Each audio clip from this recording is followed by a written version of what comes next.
네, 글로벌 이슈에서 투자 아이디어를 찾아보는 마켓 트렌드 시간입니다. 김정희 연구위원과 함께합니다. 안녕하십니까? 네, 안녕하십니까? 네, 오늘 어떤 소식 전해드릴까요? 그동안 경제 관련된 얘기는 많이 했으니까 오늘 산업적인 얘기를 좀 해보고자 하는데요. 네. 최근에 이제 중국의 로컬 스마트폰 시장이 커진다 이런 얘기를 많이 하고 있지 않습니까? 그러면서 이제 우리나라 세트 업체들에게 좀 부담이 될 것이다 이런 얘기 많이 나오고 있는데 가장 위협적인 업체는 어디인지 한번 살펴보고요. 이에 대한 영향 또 상대적으로 이것을 피해갈 수 있는 종목군들은 어떠한 것들이 있는지 살펴보도록 하겠습니다. 산업으로서도 중국의 스마트폰에 관련한 자세한 소식을 전해드릴 텐데 전 세계 스마트폰 가운데 3분의 1이 중국을 차지합니다. 또 올해 2분기 중국의 휴대폰 투자량이 1억 1천만 대라고 하는데 그중에 8,600만 대가 스마트폰. 그리고 굉장히 이 시장이 만만치가 않은 시장인데요. 1위가 삼성전자라면서요, 역시. 네, 그렇습니다. 아직까지는 삼성전자가 1위를 차지하고 있는데요. 네. 다만 해가 가면 갈수록 중국 로컬 업체들의 점유율이 크게 늘어나고 있는 상황입니다. 그래서 전반적인 점유율을 보시면 안드로이드 내에서는 여전히 삼성전자가 독보적입니다. 지금 현재 보시면 안드로이드 제품 중에서는 팔고 있는 세대 중에 한 대가 삼성전자라고 좀 볼 수가 있겠는데요.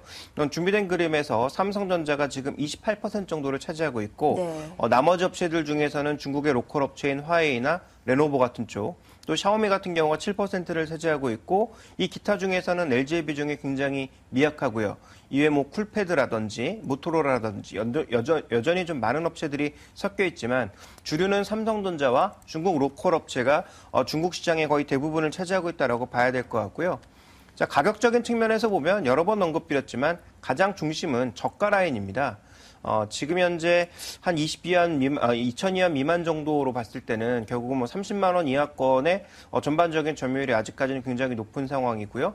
우리나라에서 이제 주력으로 삼고 있는 60만 원 이상권의 전반적인 모델들은 여전히 그 비중이 낮은 상황. 그리고 이 시장은 또 애플과 나눠 먹어야 되는 시장이기 때문에 이 아래쪽 시장, 안드로이드 시장 쪽은 아무래도 이 아래쪽이라고 봐야 될 것 같은데 이 중국 로컬 업체와의 전반적인 경쟁 강도가 점점 올라가고 있다는 것이 이 국내 세트 업체에게는 조금 문제로 다가오고 있습니다. 예, 그중에서 삼성전자가 가장 경계해야 할 기업이 있다면 어떤 게 있을까요? 점유율로 보면 레노버나 화웨이가 더 위력적으로 보이지만 실제로 중국 내에서의 영향력을 본다면 샤오미라고 하는 전체 순위로 봤을 때 한 5위권 업체가 굉장히 좀 두려워 보이는 상황입니다. 네, 그렇죠. 왜냐하면 이 업체가 지금 만들어내고 있는 그 제품들이 그렇게 다양하진 않습니다. 삼성전자는 뭐 10개 이상의 그런 모델들을 단숨에 밀어내고 있는 상황이지만 샤오미는 거의 분기별로 한 모델씩만 나오고 있는 상황이고요.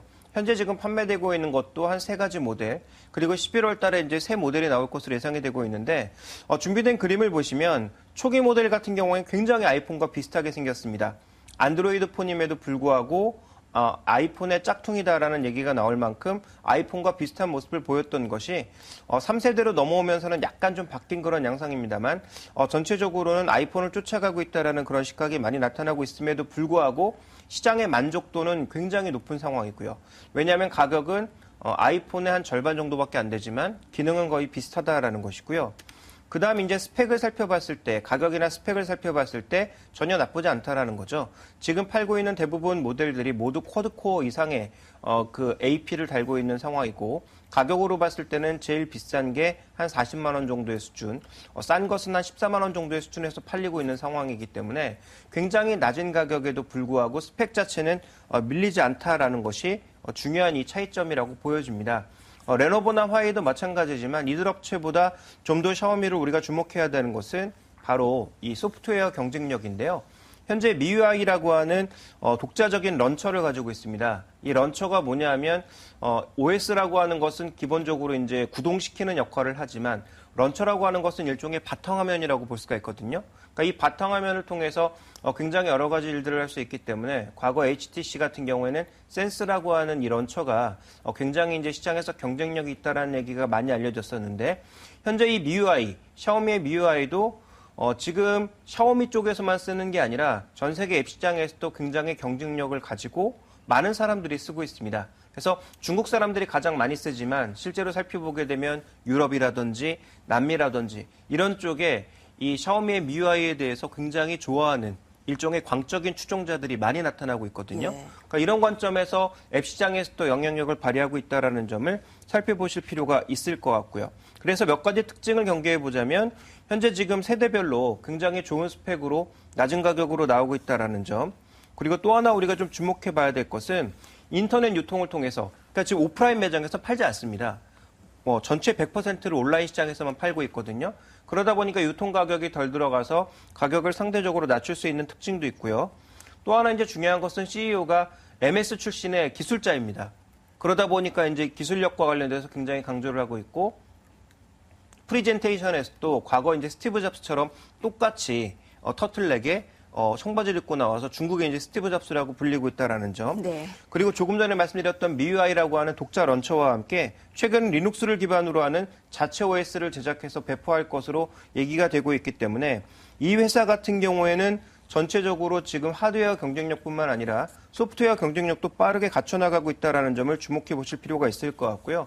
그러니까 이 종목은 지금 현재 인터넷 신청을 통해서 제품을 배포하다 보니까 항상 선주문하고 후제작하는 형태입니다. 예. 그러다 보니까 재고가 쌓이지 않는다라는 거죠. 주문이 들어와야 생산을 하기 때문에 결국은 재고 관리의 측면에서 긍정적인 측면을 나타내고 있어서 이와 관련된 비용 통제가 되고 있고, 그리고 미유의 앱 시장이 7억 개 이상의 다운로드 콘텐츠를 보일 만큼 굉장히 앱 시장 쪽에서 또 강세를 보이고 있다는 관점에서 향후 삼성전자가 주목해봐야 될 것은 똑같이 하드웨어 경쟁을 갖고 있는 하웨이나 레노버보다는 소프트웨어 경쟁력으로 경쟁하고 있는 샤오미를 주목해봐야 되지 않을까라고 판단하고 있고요. 현재 이 회사는 애플과 똑같은 길을 걷고 있습니다. 지금 소프트웨어 경쟁력을 높이는 동시에 하드웨어 경쟁력도 동시에 높여나가고 있는데요. 네. 현재 샤오미 TV가 우리나라 돈으로 한 30만 원권 이하로 나오고 있는 상황이고요. 여기에 쓰이는 디스플레이는 LG 디스플레이에서 나오고 있습니다.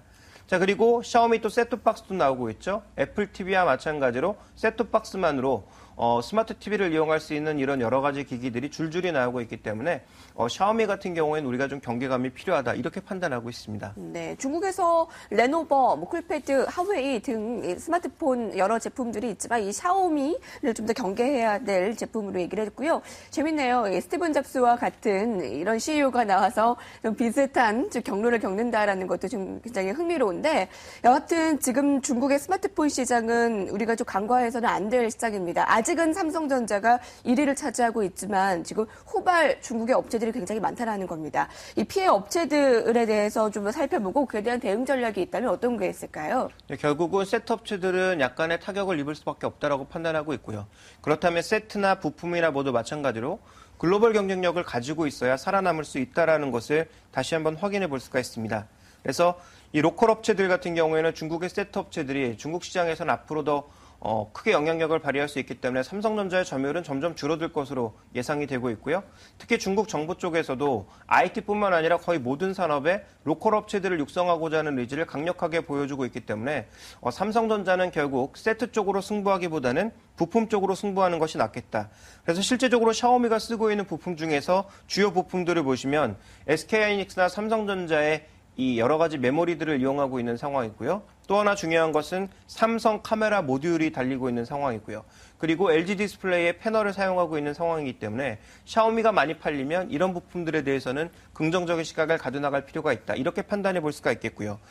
이외에 또 중국에 좀 특화할 수 있는 그런 부품들은 그 외에 어떤 것들이 있는지 한번 살펴보게 되면 현재 준비된 그림을 보시면 중국에 현재 수출을 하고 있는 그런 부품사들이 나오게 되는데 굉장히 많은 부품이 있습니다만 이런 여러 가지 것들 중에서 상대적으로 경쟁력이 조금 있는 것들을 살펴보게 되면 Y솔처럼 LTE나 3G 모델에 갔을 때 전파를 좀 더 많이 걸러낼 수 있는 그런 부품들은 아직도 중국이 많이 쫓아오지 못했다라는 점에서 네네. 우리가 한번 살펴볼 필요가 있을 것 같고요.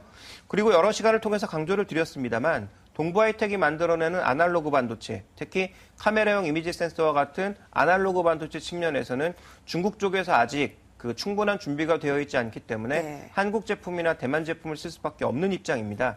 이런 관점에서 이런 종목군들은 충분히 경쟁력이 있지 않을까, 이렇게 판단하고 있습니다. 중국이 아직 따라오지 못하는 그런 산업의 경쟁력을 가진 기업들을 좀 보는 게 좋겠군요. 네, 그렇습니다. 여러 보고서에 따르면 중국의 스마트폰 시장은 이제 시작이다, 앞으로의 성장성이 굉장하다라고 내놓고 있습니다. 한국 기업의 지금 그 현 상황과 현 주소에 대해서 알아봤습니다. 김동희 연구위원과 함께했습니다. 고맙습니다.